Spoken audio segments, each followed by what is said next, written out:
नमस्कार श्रोते मित्र हो. भयकंप सादर करत आहे ज्येष्ठ साहित्यिक देवदत्त पाटील लिखित कादंबरी शापित सावल्या. प्रकरण 3. BA झाल्यानंतर मात्र विजयानं दादांचं काही न ऐकता नोकरी करायचं ठरवलं. एका हायस्कूलमध्ये तिनं शिक्षिकेची नोकरी पत्करली. 2 वर्षात ती BT झाली. पुढे ती MAचाही अभ्यास करू लागली. त्यासाठी तिनं इंग्लिश हा आपला आवडीचा विषय निवडला होता. स्वतः मिळवू लागल्यानंतर तिनं शिलाईचा व्यवसाय बंद करून दादांना आता विश्रांती घ्यायची सक्ती केली. या दरम्यानच एक दिवस रस्ता ओलांडताना मोटर कारची धडक बसून सर्व अत्याचं अपघाती निधन झालं. कालाच्या ओघात बहिणीच्या आकस्मिक मृत्यूचं दादाचं दुःखही वाहून गेलं.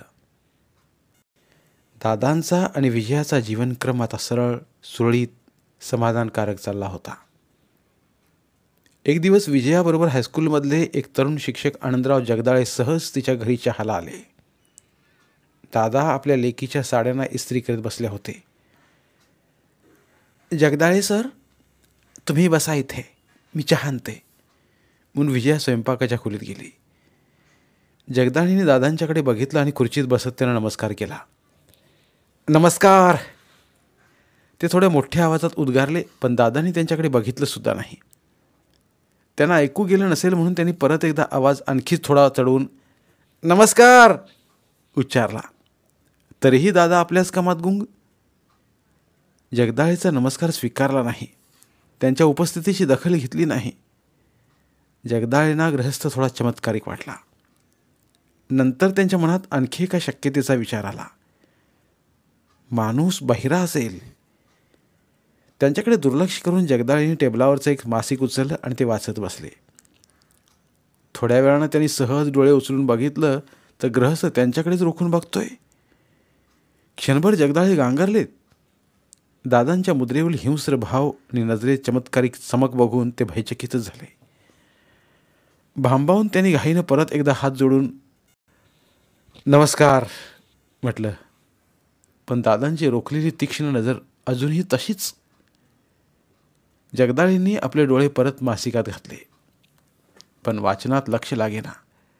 ते अस्वस्थपणे चुळबुळत बसले. अगदीच राहावेना म्हणून त्यांनी परत एकदा त्या बाजूला दृष्टी वळवली तर दादा संतप्त चेहऱ्यानं, क्रूर नजरेनं त्यांच्याकडेच पाहतायत. डोळ्यात तर अंगार पेटलाय आणि हा धूर, हा जळका वास, प्रतिक्षिप्त क्रिया घडावी तसं घडलं. क्षणार्धात खटक्यानं स्प्रिंगचा ताण उडावा तसं झालं. जगदाळे खुर्चीतून उडी मारूनच उठले आणि दादांच्याकडे धावले. साडीच्या घडीवर ठेवलेली इस्त्री त्यांनी दूर ढकलली. त्या गोंधळ गडबडीत त्यांच्या हाताला चटका बसला होता. काहीतरी धप्प दिशी पडल्याचा आवाज झाला म्हणून विजया घाईघाईने बाहेर आली. तिची नवी साडी तळ हाता एवढी 2-3 ठिकाणी जळलेली. साडीचा पदर अजूनही इस्त्रीला चिकटलेला आणि जगदाळे हात झाडत बाजूला उभे आहेत. दादा मात्र शांत, जणू काही घडलंच नव्हतं. विजयानं पुढवून विस्कटलेली जळलेली साडी गोळा करून ठेवली. बटन दाबून विजेचा करंट बंद केला. हात भाजला का जगदाळे सर? बघू.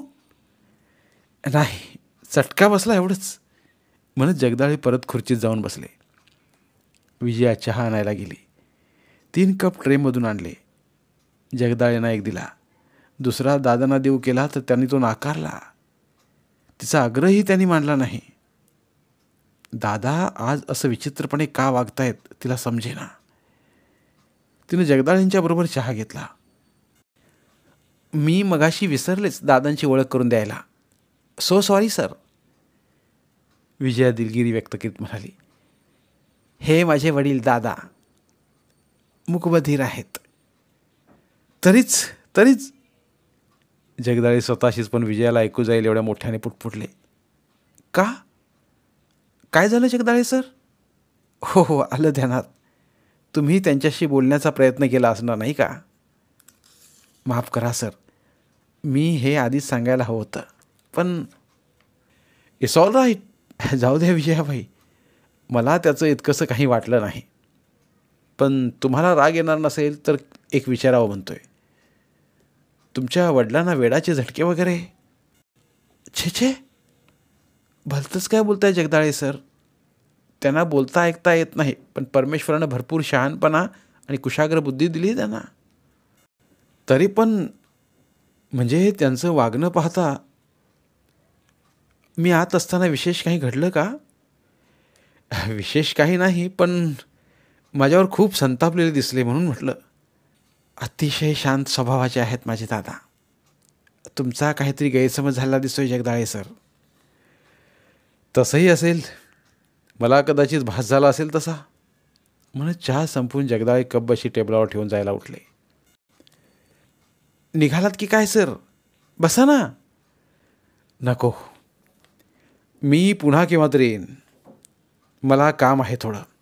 बरं मी येतो. आणि जगदाळे निघून गेलेही. विजयाला जगदाळे घाईनं निघून जाण्याचा विस्मय वाटला. त्याने दादांना वेडा का ठरवावं तेही कळेना. दादा परक्या माणसावर विनाकारणच कशाला संतापतील, तेही मी घरी बोलावून आणल्या पाहुण्यावर. पण दादाने साडीच्या घडीवर तापलेली इस्त्री का ठेवून दिली आणि त्यांनी चहा का नाकारला? तिने दादांच्याकडे बघितलं. ते जळालेल्या साडीची व्यवस्थित घडी घालून कपाटात ठेवत होते.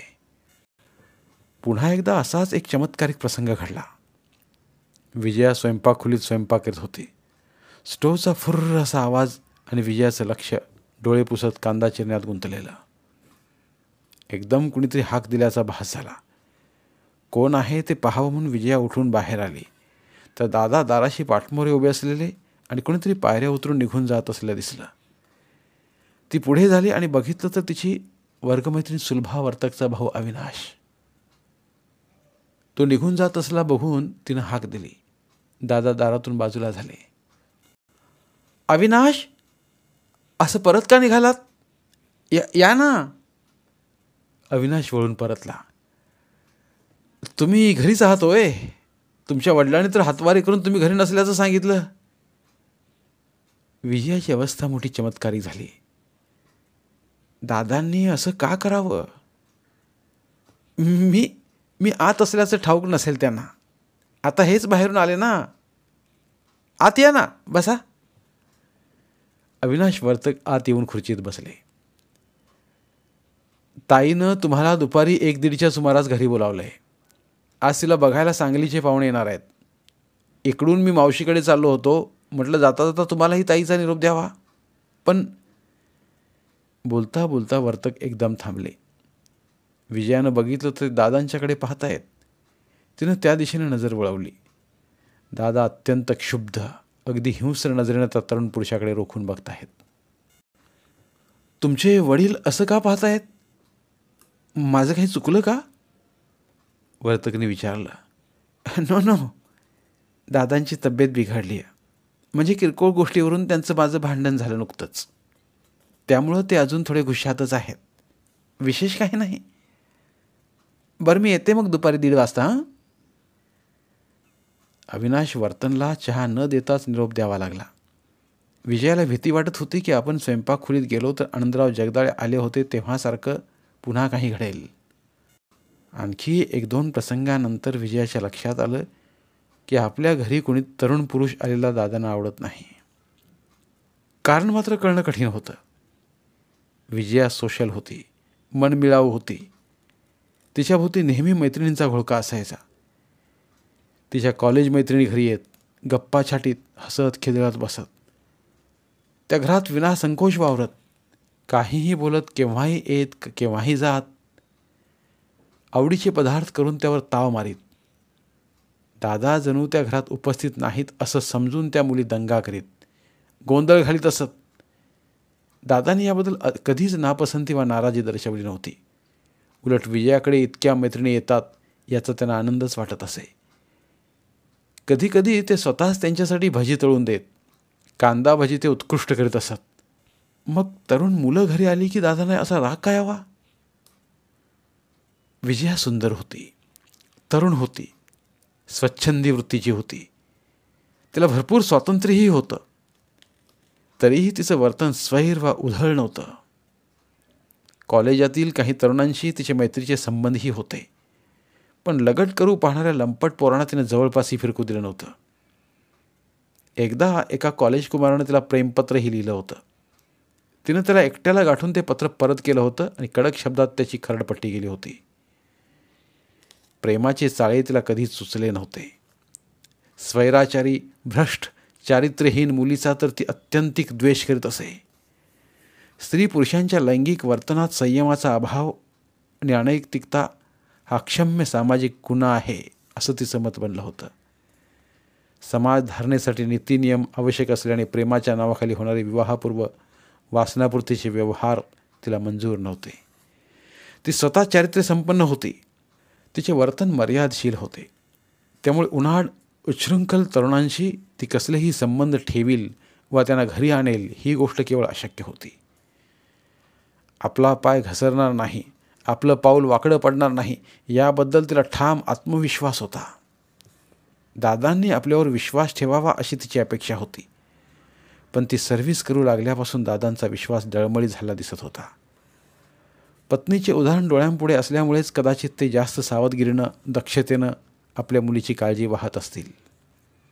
आपल्यापासून आपली एकुलती एक मुलगी कुणी हिरावून घेईल ही भीतीसुद्धा त्यांच्या मनात असणं शक्य होतं. विजयाचं शिक्षण पुरं होऊन ती नोकरीला लागली तरी तिनं आता विवाहाचा विचार करावा असं दादांनी चुकूनही सुचवलं नव्हतं. आता उन्हाळी सुट्टी सुरू झाली होती. विजयाला रिकामा वेळ भरपूर होता. सकाळी ती थोड्या उशिराच उठायची. स्नान वगैरे उरकून निवांत नाश्ता करत वर्तमानपत्र वाचत बसायची.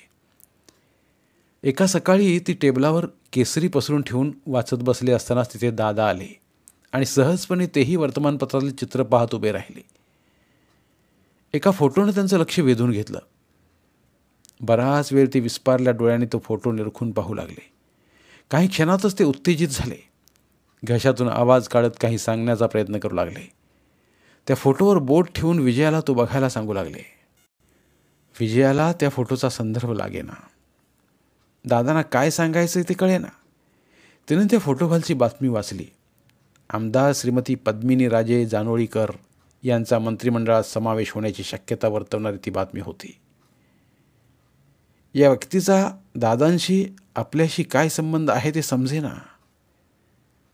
दादा नाना प्रकारे हातवारे करून खानाखुणा करून समजावीत होते, पण व्यर्थ. तिच्या डोक्यात काही प्रकाशच पडेना. अखेरीस दादाने एका ट्रंकेतला जुन्या कागदपत्रांचा गठ्ठा काढला. त्यातला एका लखोट्यात एक अतिशय जुनाट, मळकटलेला, पुसटलेला फोटो आणि एक लग्नपत्रिका होती. तो फोटो होता नवरा बायकोचा, जोडीनं खुर्चीवर बसलेल्या अवस्थेत काढलेला. कपाळाला मुंडावळ्या बांधलेल्या आणि गळ्यात पुष्पहार म्हणजे लग्नप्रसंगी काढलेला फोटो. लग्नपत्रिका होती वर गोविंदा आणि वधू कमला यांची. फोटो आणि लग्नपत्रिका बघितल्यावर कुठे विजयाच्या डोक्यात उजेड पडला. तिनं ओळखलं की आमदार पद्मिनी राजे जानोळीकर पूर्वाश्रमीची कमला आहे, आपल्या दादांची पत्नी. ही बाई आपल्या दादांची बायको, म्हणजे आपली आई आहे ही. 20-22 वर्षांपूर्वी आपण केवळ 3 वर्षांचे असताना कुणा परपुरुषाबरोबर पळून गेलेली आपली आई. आठवणीच्या तंद्रीतून विजयाला जाग आणली ती शंभूराजेंच्या शब्दांनी. उतरता ना, घर आलं आपलं?